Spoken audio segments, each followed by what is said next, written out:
Pause the podcast you're listening to right now and subscribe to Ghost Town. Ghost Town is me, Rebecca Lieb. And me, Jason Horton. And we explore all kinds of weird history, true crime, hauntings, paranormal events, and more. We cover the Slender Man stabbing, Tesla's death ray, the D.B. Cooper copycat, the cheerleader murder plot, Heaven's Gate, the Lars Midtank mystery, and Tuesday's Child, Ellie's first satanic magazine, just to name a few. You can find Ghost Town on Apple Podcasts, Spotify, Stitcher, or wherever you listen to podcasts.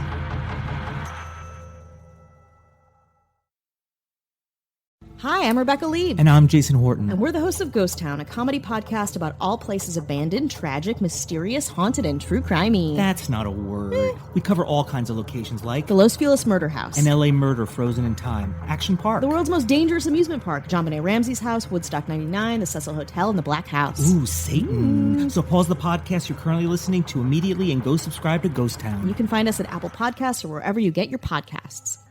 In 1920, the post office lays down the law, the New York Times takes on NASA, shoes get serious, and the human fly loses his wings. I'm Jason Horton, and this is Strange Year. Let's go back 100 years to the Roaring '20s. Women gained the right to vote, and everyone lost the right to drink. Charles Ponzi reinvented the scheme, and the first commercial broadcast was heard. However, I'd like to get into some of the events that made 1920 a strange year. The post office ends mailing children. June 1920. What you could and couldn't send through the mail were vague before 1920, when post offices began accepting parcels over 4 pounds on January 1st, 1913. People immediately tested the limits by mailing eggs, bricks, snakes, and other unusual packages, so people were allowed to mail their children. Technically, there was no law against it.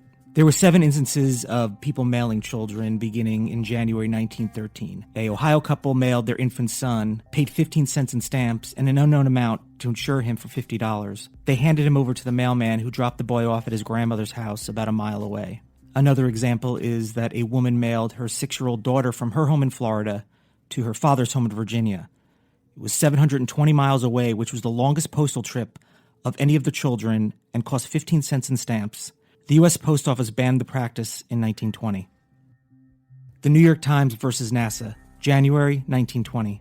The New York Times ridiculed the notion of rockets in space, calling it absurd, and criticized rocket scientist Robert H. Goddard as being less educated than a high school student. They issued a retraction in 1969, just days before Neil Armstrong stepped on the moon. From the New York Times, quote, "That Professor Goddard, with his chair in Clark College and the countenancing of the Smithsonian Institution, does not know the relation of action to reaction, and the need to have something better than a vacuum against which to react. To say that would be absurd. Of course, he only seems to lack the knowledge laid aloud daily in high schools." And the New York Times follow-up, quote, "Further investigation and experimentation have confirmed the findings of Isaac Newton in the 17th century, and it is now definitely established that a rocket can function in a vacuum as well as in an atmosphere." And then they added, "The Times regrets the error." Shoe-fitting fluoroscope, 1920. Beginning in 1920, some shoe stores would x-ray your foot to make sure the shoes you were buying fit properly. It consisted of a vertical wooden cabinet with an opening near the bottom in which the feet were placed. When you looked through one of the 3 viewing ports on top of the cabinet, you would see a fluorescent image of the bones of the feet and the outline of the shoes. The machine enabled a shoe salesman to view their client's bones and soft tissue by placing their feet between an x-ray tube and a fluorescent screen. Fluoroscopes everywhere were leaking radiation at a rate far exceeding the maximum allowable daily dose set out in national standards. Due to the lack of regulation, even in the course of a short visit, customers received unsafe levels of exposure. By the 1970s, shoe-fitting fluoroscopes were almost universally banned. The human flies, January and February 1920. In January 1920, George Polly climbed the Woolworth Building in New York City. He was actually most of the way up of the 57-story tower, occasionally pretending to slip to garner more attention from the crowds before he was caught by police. Polly, who supposedly got his start when a clothing store owner said he'd give him a free suit if he scaled the store, would go on to climb hundreds more buildings. In February 1920, Frank Kadoff attempted to scale the 5-floor Murray Building in Streator, Illinois. He fell 3 floors in front of 3,000 people and died from his injuries 2 days later. I want to thank the New York Times, Popular Science, History.com, Smithsonian Mag, and Reddit. It would be very helpful if you can rate and review 5 stars wherever you're listening, and if you would like to message me, you can do so on Instagram at StrangeYearPod. Thank you so much for listening, and I'll be back next week for another episode of Strange Year.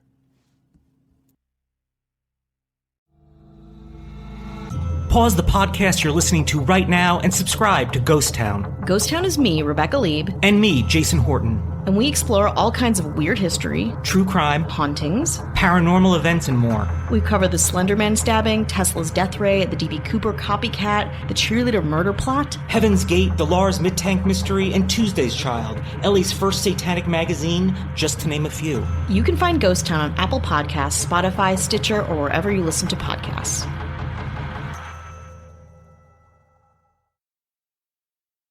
Lucky Land Casino, asking people, what's the weirdest place you've gotten lucky? Lucky? In line at the deli, I guess? Aha, in my dentist's office. More than once, actually. Do I have to say? Yes, you do. In the car before my kids' PTA meeting. Really? Yes. Excuse me, what's the weirdest place you've gotten lucky? I never win and tell. Well, there you have it. You can get lucky anywhere, playing at LuckyLandSlots.com. Play for free right now. Are you feeling lucky? No purchase necessary. Void where prohibited by law. 18+. Terms and conditions apply. See website for details. Leftovers, or the DMV, Number 97. or house cleaning, or Chumba Casino always brings the fun. Play over 100 different games online for free from anywhere. You could redeem some serious prizes. ChumbaCasino.com. Live the Chumba life. No purchase necessary. Void where prohibited by law. 18+ terms and conditions apply. See website for details. Leftovers, or the DMV, Number 97. or house cleaning, or Chumba Casino always brings the fun. Play over 100 different games online for free from anywhere. You could redeem some serious prizes. ChumbaCasino.com. Live the Chumba life. No purchase necessary. Void where prohibited by law. 18+ terms and conditions apply. See website for details.